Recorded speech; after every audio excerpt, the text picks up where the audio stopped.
Diary of an AssCan, a Mark Watney short story. November 13th. Holy crap. I mean, seriously. Holy crap. Holy crap. I can't believe it. There it is. My name is on the board. They picked me over thousands of other astronaut candidates. After countless hours of physical and mental testing, 10 bajillion psych evaluations, and endless pre-training courses, they picked me. It's locked in. It's a done deal. I'm on the Ares 3 primary crew. I'm going to Mars. Holy crap, I'm going to Mars. I don't recognize the other names on the list. Even though I know a lot of other AssCans, we hang out and commiserate about the selection process. But only 6 people have been chosen out of thousands. I've just never met any of these others. According to the list, their names are Lewis, Martinez, Johansson, Vogel, and Beck. And naturally, there's one more name on that list. Watney. My name's on the list.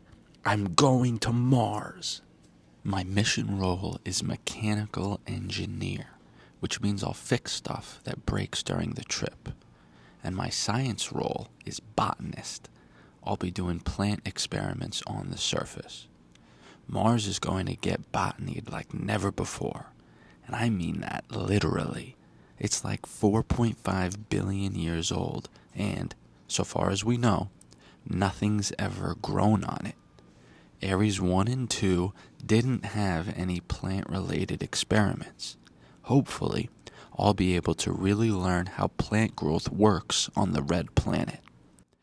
They haven't posted the egress order yet, but if they follow their usual pattern, the mechanical engineer leaves the lander 5th. So overall, that'll make me the 17th human to set foot on Mars. It'll take months to get there, and we'll only be spending 31 sols, Martian days, on the surface. Then it's several months to get back home. It'll be a tight schedule of experiments and EVAs while we're there. I wish there were a way to spend more time on the surface. But oh well, 31 sols will have to do. I'm going to Mars. June 8th. Missed orbit scenario. I will never in my life hate anything more than I hate missed orbit scenario. My crewmates and I were chosen partially because the psych team figured we'd work well together. And they were right. We've been through rigorous training, travel, sleep deprivation, and constant fatigue together. It's made us stronger and brought us closer together.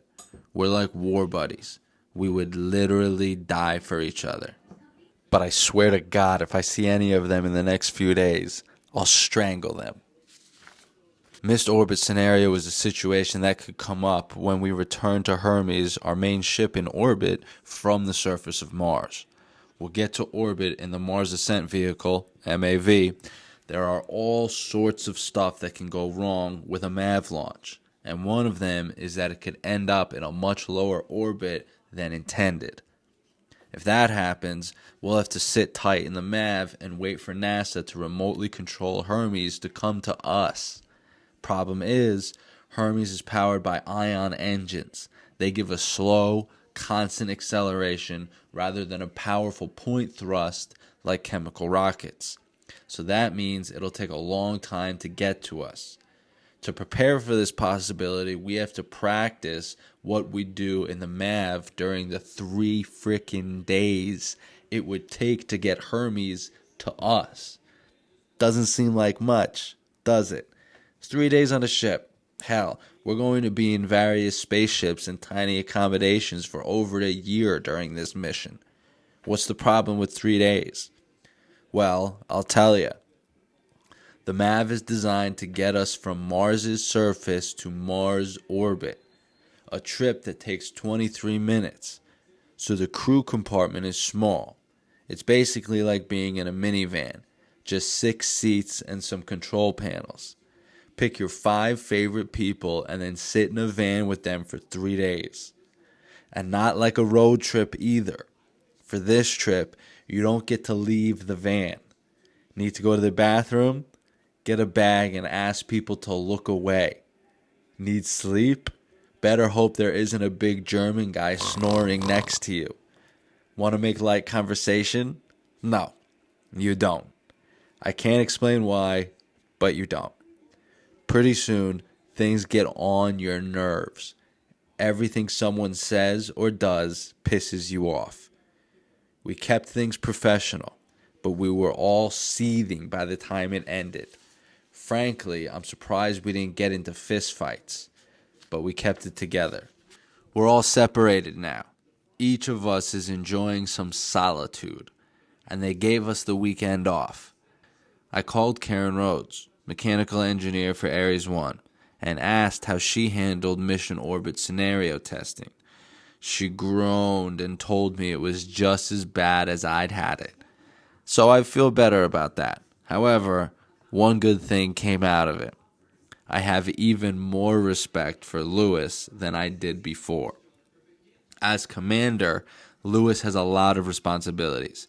Arguably, the most important is making sure the crew gets along. And she didn't try a camp counselor approach by being artificially cheerful or positive. She showed her annoyance as much as the rest of us, but kept professional and even level-headed the whole time. Plus, she didn't take sides when the crew started to bicker. Instead, she admonished us all and subtly made herself a more imposing problem than our petty squabbles with each other. And it worked. I guess it's to be expected. She's an officer in the U.S. Navy. She knows how to make people get along in small spaces. I think we're stronger now than we were before.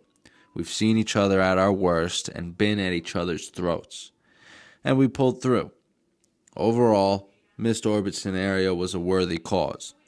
Just the same, I'm steering clear of news websites for the weekend. We're in the news a lot as the launch date approaches. And if I were to see any of my crewmates in a picture or video, I'd probably put my fist through the monitor. July 6th. This could be my last night on Earth. It'll certainly be my last night on Earth for a long time. We launch tomorrow. They told me to get a good night's sleep. Yeah, right. I can't take a sleeping pill. They don't want any of us to have residual drugs in our system when we launch, especially things that deliberately induce drowsiness. It makes sense, really. I tried to take my mind off things with some internet surfing, but you know what? Tomorrow's launch is pretty much the only thing people are talking about right now, so no help there. I'm in an isolation bunk room at the launch pad. NASA doesn't like surprises. They don't want us getting drunk or injured or mobbed by the press at the last minute.